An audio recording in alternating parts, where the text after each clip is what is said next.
Grabe ang inabot ko dito sa hospital na to. Ang hirap talaga pag mahirap ka lang.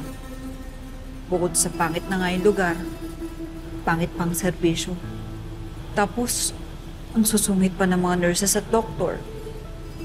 Gutom na ako. Sana man lang dumating na yung asawa ko.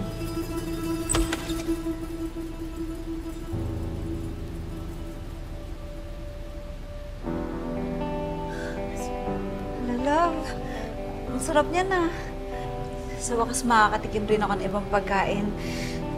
Sawa na ako sa pagkain ng hospital eh. Naku, huwag kang umasa. Nilagay ko lang naman to sa paper bag eh. Pero ito rin yung pagkain dito sa hospital. Ito. Oh, di ba? Yan, kain ka na ha. Ito nila nilalagay pag kumakain, di ba, sa hospital?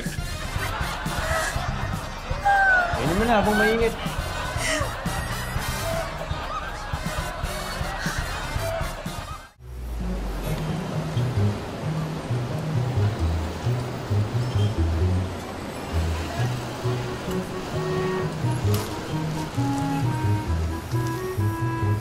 Good afternoon po, ma'am. Good afternoon.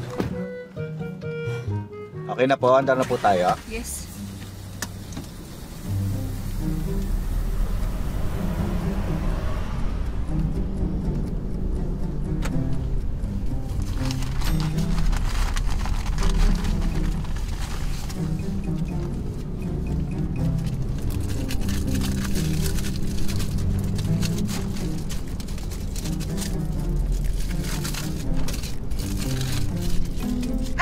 Kuya. Yes po, ma'am.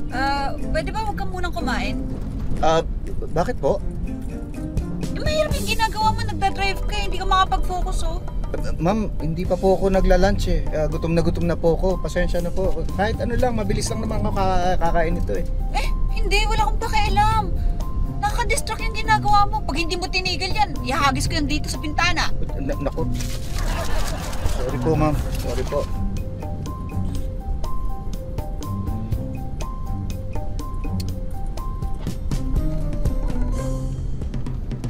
Uy, kuya. Yes po, ma'am. Anong ginagawa mo? Ma'am, tinetext ko lang po yung misis ko. May emergency lang po. Nagte-text ka habang nagda-drive? Opo, emergency po eh. Hindi, delikado rin yung ginagawa mo. Nakaka-distract yan eh. Alam mo kung hindi mo ititigil yan, ihahagis ko yan dito sa bintana. Sige po, ma'am. Sige po. Sorry po. Ba yan? Init naman dito. May aircon mo. Pasensya na po, ma'am. Ano po, sira po kasi, barado po.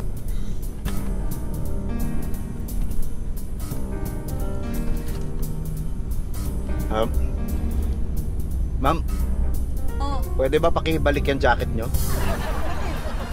Init kaya? Yan pong suot nyo sa ilalim eh. Nakaka-distract po sa pagmamaneho ko eh. Pag di nyo sinuot yung jacket nyo, itatapon ko lahat ng suot nyo sa bintana.